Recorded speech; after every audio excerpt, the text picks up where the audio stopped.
700 ਭਾਰਤੀ ਵਿਦਿਆਰਥੀ ਜਿਨ੍ਹਾਂ ਦੀਆਂ ਮੰਗਾਂ ਨੂੰ ਮੰਨਦੇ ਹੋਏ ਉਹਨਾਂ ਦੀ ਡੈਪੂਟੇਸ਼ਨ ਦੇ ਉੱਤੇ ਫਿਲਹਾਲ ਰੋਕ ਤਾਂ ਲਾ ਦਿੱਤੀ ਗਈ ਹੈ, ਪਰ ਉਹਨਾਂ ਦੇ ਵਿੱਚ ਵੱਡੀ ਗਿਣਤੀ ਵਿਦਿਆਰਥੀ ਅਜਿਹੇ ਨੇ ਜਿਨ੍ਹਾਂ ਦੇ ਕੋਲ ਇਸ ਸਮੇਂ ਵਰਕ ਪਰਮਿਟ ਹੀ ਨਹੀਂ ਨੇ। ਜਦੋਂ ਤੱਕ ਜਾਂਚ ਚੱਲ ਰਹੀ ਹੈ, ਜਾਂਚ ਵਾਸਤੇ ਲੰਮਾ ਸਮਾਂ ਵੀ ਲੱਗ ਸਕਦਾ ਹੈ। ਉਦੋਂ ਤੱਕ ਉਹਨਾਂ ਨੂੰ ਵਰਕ ਪਰਮਿਟ ਦਿੱਤੇ ਜਾਣ। ਪਾਰਲੀਮੈਂਟ ਦੇ ਵਿੱਚ ਇਹ ਮੰਗ ਕੰਜ਼ਰਵੇਟਿਵ ਲੀਡਰ ਪੀਅਰ ਪੋਲੀਐਵ ਦੇ ਵੱਲੋਂ ਅੱਜ ਕੀਤੀ ਗਈ। ਸ਼ੁੱਕਰਵਾਰ ਨੂੰ ਪਾਰਲੀਮੈਂਟ ਵਿੱਚ ਇਹਨਾਂ ਵਿਦਿਆਰਥੀਆਂ ਦੇ ਬਾਰੇ ਬੋਲਦੇ ਹੋਏ ਕੰਜ਼ਰਵੇਟਿਵ ਲੀਡਰ ਪੀਅਰ ਪੋਲੀਐਵ ਨੇ ਜ਼ਿਕਰ ਕੀਤਾ ਕਿ ਜੋ ਇਹ ਵਿਦਿਆਰਥੀ ਨੇ ਇਹਨਾਂ ਨੂੰ ਵਰਕ ਪਰਮਿਟ ਦਿੱਤੇ ਜਾਣ, ਜਿਨ੍ਹਾਂ ਦੀ ਡੈਪੂਟੇਸ਼ਨ ਦੇ ਉੱਤੇ ਰੋਕ ਤਾਂ ਲਾ ਦਿੱਤੀ ਗਈ ਹੈ ਤੇ ਜੋ ਜਾਂਚ ਸ਼ੁਰੂ ਕੀਤੀ ਗਈ ਹੈ ਉਸ ਦੌਰਾਨ ਉਹ ਕੰਮ ਕਰ ਸਕਣ। There's nothing I love to hear more than a newcomer who's looking for a work permit. And this is now more than ever relevant to the 700 plus newcomers to Canada that arrived but were defrauded by the shady consultants who gave them fake admission letters.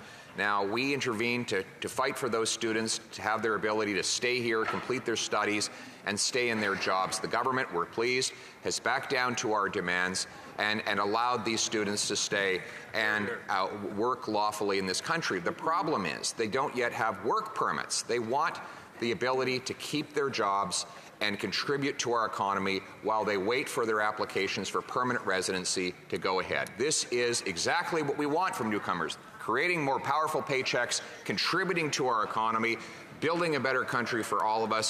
Will the government get out of the way and grant work permits to these hard-working people as they work towards being part of our country? Thank you. ਇੱਥੇ ਜ਼ਿਕਰਯੋਗ ਹੈ ਕਿ ਜਿਵੇਂ ਕਿ ਅੱਜ conservative leader peer ਪੋਲੀਐਵ ਨੇ ਇਹ ਮੰਗ ਕੀਤੀ ਹੈ, ਤਾਂ ਇਸ ਤੋਂ ਪਹਿਲਾਂ ਕੱਲ ਇਮੀਗ੍ਰੇਸ਼ਨ ਮੰਤਰੀ ਸ਼ੌਨ ਫਰੇਜ਼ਰ ਨੂੰ ਐਨਡੀਪੀ ਤੋਂ ਇੱਕ ਐਮਪੀ ਨੇ ਇਸੇ ਦੇ ਬਾਰੇ ਇੱਕ ਹੋਰ ਸਵਾਲ ਕੀਤਾ ਸੀ, ਜਿਸ ਦੇ ਵਿੱਚ ਉਹਨਾਂ ਨੇ ਇਹ ਕਿਹਾ ਸੀ ਕਿ ਜਿਵੇਂ ਕਿ ਡੈਪੂਟੇਸ਼ਨ ਤੇ ਫਿਲਹਾਲ ਰੋਕ ਤਾਂ ਲਾ ਦਿੱਤੀ ਗਈ ਹੈ, ਪਰ ਅੱਗੇ ਇਹਨਾਂ ਵਾਸਤੇ ਪੱਕੇ ਹੋਣ ਦੇ ਲਈ ਜੋ ਰਾਹ ਤੇ ਮੌਕਾ ਹੈ ਉਸ ਦੇ ਬਾਰੇ ਕੀ ਹੈ।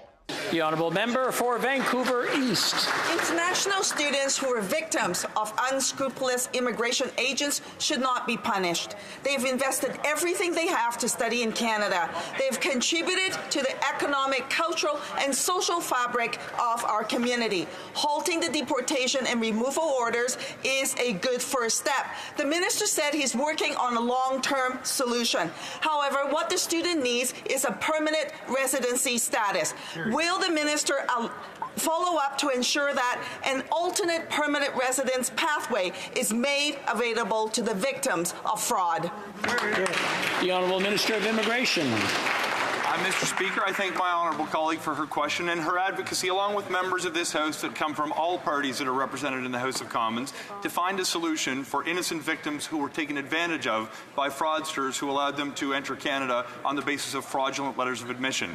Yesterday, we announced a new path forward, including a task force that would give an opportunity for students to demonstrate that they were not complicit in fraud, but in fact were victims of fraud. They will be given temporary status in Canada to allow them to complete their studies or to continue to work. We've also advanced new measures to ensure they could apply for permanent residency or to remain in Canada without prejudice. That is the right path forward to punish. The honourable member for London Fanshawe.